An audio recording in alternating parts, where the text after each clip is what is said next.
When Randy Meisner died in July 2023 at 77 years old, most headlines focused on his legendary music with Eagles and the health problems that marked his final years. But shortly before his death, Randy quietly opened up about the band in a way fans had never heard before. For decades, the world mostly heard about the fame, the success, and the legendary music. But Randy stayed unusually quiet while the Eagles became one of the biggest rock bands in history. Now, we finally know why. Behind hits like Take It to the Limit was a man struggling with pressure, anxiety, and heartbreak while feeling increasingly isolated inside the very band he helped create. And what Randy revealed before his death completely changes the way many fans now see the Eagles forever. The quiet eagle behind the harmonies. Randy Meisner's early years with Eagles felt less like a glamorous rock story and more like a talented musician searching for where he belonged. In 1971, after leaving Poco, Meisner crossed paths with Glenn Frey and Don Henley while they were touring as backup players for Linda Ronstadt. After shows, Meisner, Frey, Henley, and Bernie Leadon would sit around hotel rooms singing harmonies for fun. Randy later said something special happened when their voices blended together, and those casual jam sessions eventually became the beginning of the Eagles. The group later signed with Asylum Records, founded by David Geffen, and quickly built a sound that mixed country and rock music together.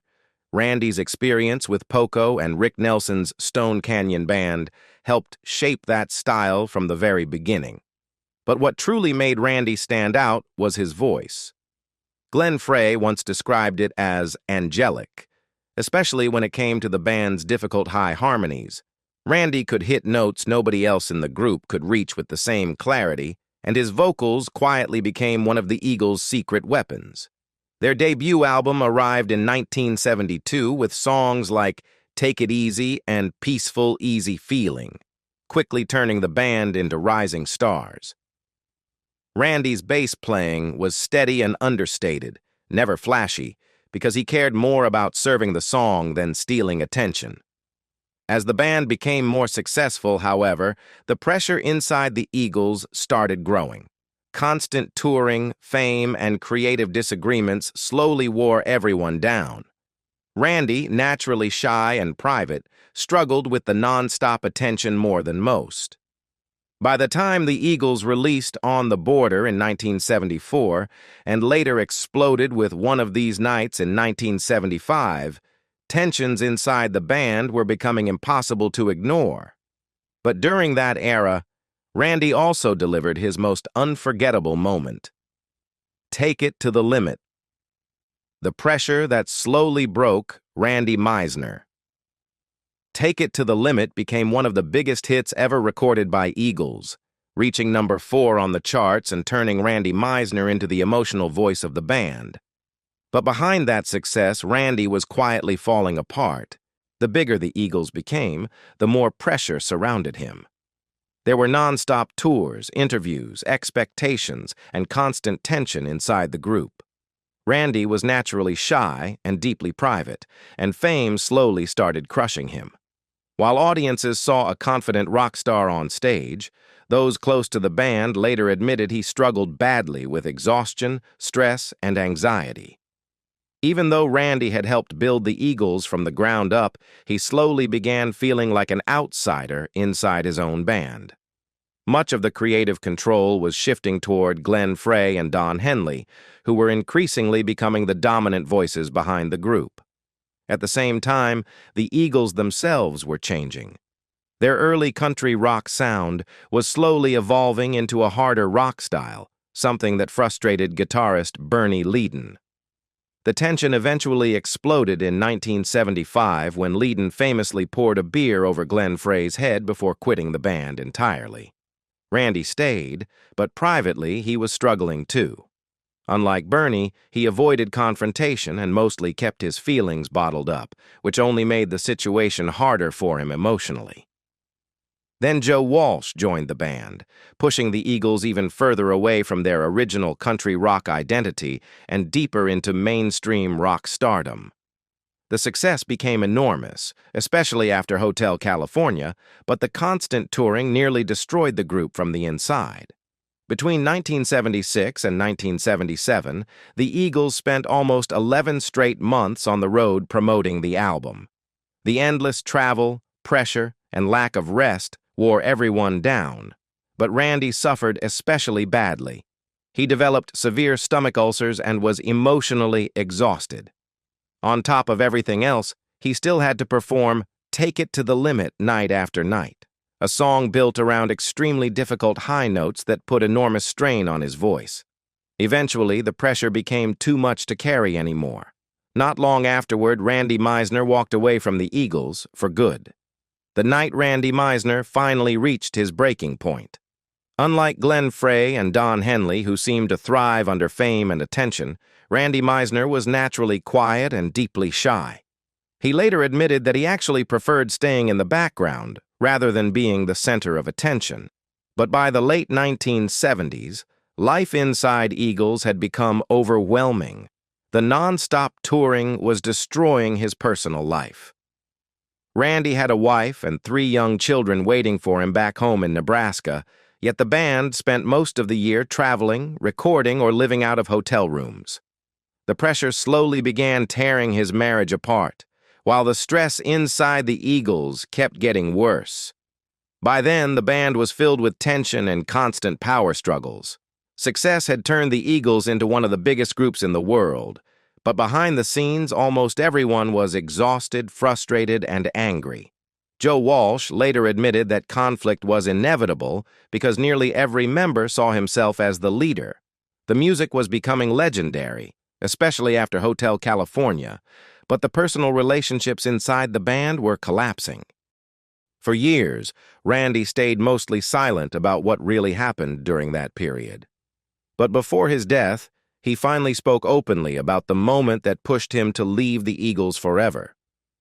It happened during a concert in Knoxville, Tennessee, in the summer of 1977. The band had been touring almost non-stop for nearly 11 months, promoting Hotel California. Randy was physically and emotionally exhausted.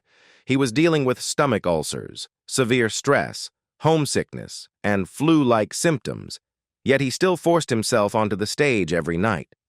One detail about that night has often been misunderstood. Contrary to rumors, Randy did perform "Take It to the Limit" during the concert. The real confrontation happened later, after the band had already finished the main set and completed 2 encores. By that point, Randy felt completely drained and reportedly told the others that he simply could not continue. That was when Glenn Frey exploded. According to Randy's version of events, Frey insulted him angrily backstage, and the exhausted bassist finally snapped back. At one point, Randy reportedly tried to swing at him before security stepped in to separate them. The fight became one of the most infamous moments in Eagles history. What hurt Randy even more, however, was what happened afterward. He later claimed the band essentially froze him out completely. Communication disappeared, the friendships vanished, and he suddenly felt isolated inside the very group he had helped build from the beginning. Years later, some people reduced the story to Randy being unable to handle singing the difficult high notes in "Take It to the Limit." But according to Randy, that explanation completely ignored everything else happening in his life at the time: the illness, the emotional exhaustion, the collapsing marriage, and the crushing pressure that had been building for years. By the end of 1977, Randy Meisner had finally reached his limit. Randy Meisner's quiet exit from the Eagles. By the end of 1977, Randy Meisner no longer felt like one of the founding members of Eagles. According to Randy, the final stretch of touring became emotionally miserable. The friendships inside the band had broken down so badly that he started feeling more like hired help than someone who had helped create the group from the beginning. Randy played his final concert with the Eagles on July 9, 1977, in Houston. Just a few months later, his departure became official. There was no dramatic farewell or emotional send-off. After years of non-stop pressure, exhaustion, and tension, he simply walked away. What surprised many people later was how little bitterness Randy showed publicly afterward. Unlike many former rock stars, he rarely gave explosive interviews or attacked his old bandmates in public.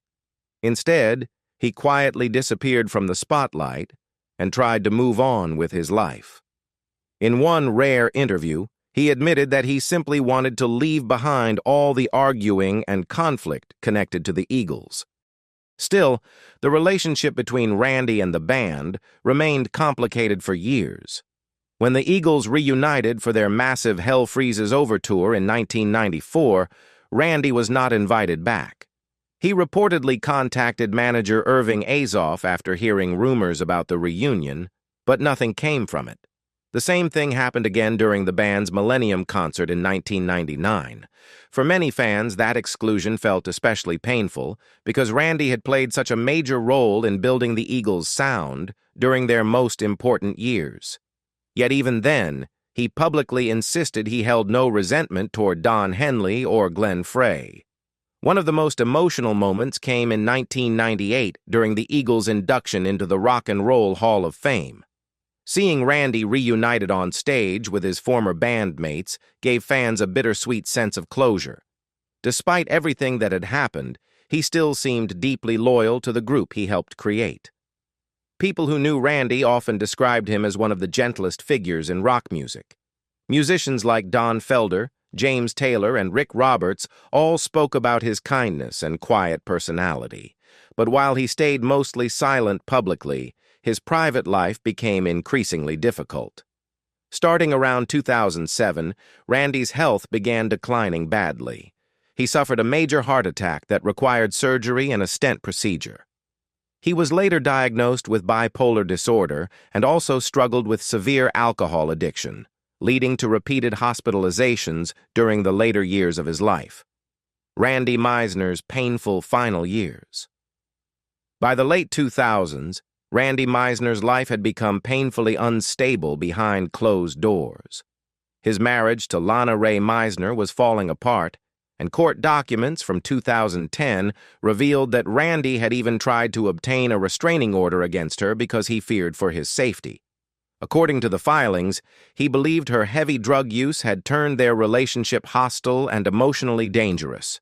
As his mental and physical health continued declining, the situation became increasingly alarming. In 2015, the court temporarily appointed Randy's friend James Newton as conservator after reports claimed Meisner had threatened people while carrying an AK-47. Friends later described those years as deeply chaotic and heartbreaking for the former Eagle. Then came the tragedy that completely shattered him. In 2016, Lana Ray Meisner accidentally shot herself and died during an argument with Randy at their home. The incident devastated him emotionally. Overwhelmed by grief and trauma, Randy was later placed in a psychiatric facility because he struggled to cope with what had happened. During one court appearance afterward, he quietly admitted, "I just want to get over this. I'm in a lot of pain right now." By that stage of his life, fame and success meant very little to him anymore. What mattered most was simply finding peace. Years earlier, Randy had openly admitted that he could have made far more money by staying with Eagles, but he ultimately chose his mental health over fame. "When it got to the point of sanity or money," he once explained, "I thought I'd rather have sanity." That honesty became one of the reasons many fans continued respecting him so deeply. Unlike many rock stars, Randy never built his legacy around scandals or revenge stories. He remained quiet for decades, even as people constantly speculated about his departure from the Eagles. But during the final years of his life, especially between 2013 and 2016, Randy slowly began opening up about what he had really experienced inside the band. He admitted that despite helping create some of the Eagles' biggest songs, he often felt emotionally isolated, almost like he was standing outside the group looking in. One of the biggest misunderstandings, according to Randy, involved "take it to the limit." For years, many people assumed he stopped wanting to sing the song because he could no longer hit the high notes. But Randy later suggested the issue went far deeper than that. The song had become emotionally exhausting because it represented everything that was slowly destroying him. The pressure, the endless touring, the tension inside the band, and the feeling that he was losing himself while the Eagles became bigger than ever. Randy Meisner finally tells his side of the story. For years, many fans believed Randy Meisner stopped performing "Take It to the Limit" because he was afraid of hitting the high notes live, but according to Randy himself, that was never the real reason.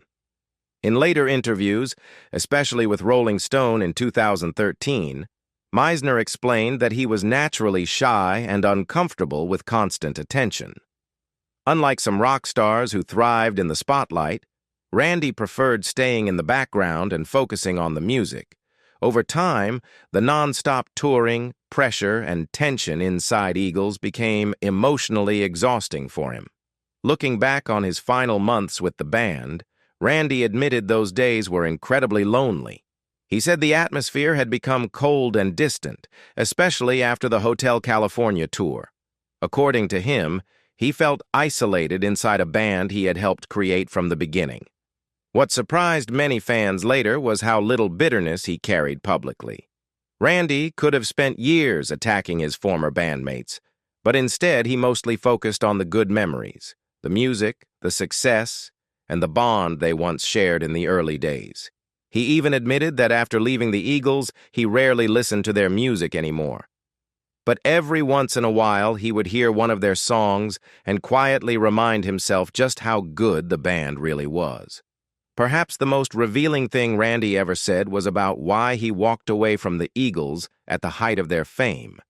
He knew he could have made far more money by staying, but eventually he realized his peace of mind mattered more. "When it got to the point of sanity or money," he once said, "I thought I'd rather have sanity." In the end, Randy Meisner never seemed interested in revenge or attention. He just wanted peace. And that quiet honesty may have revealed more about him than any tell-all interview ever could.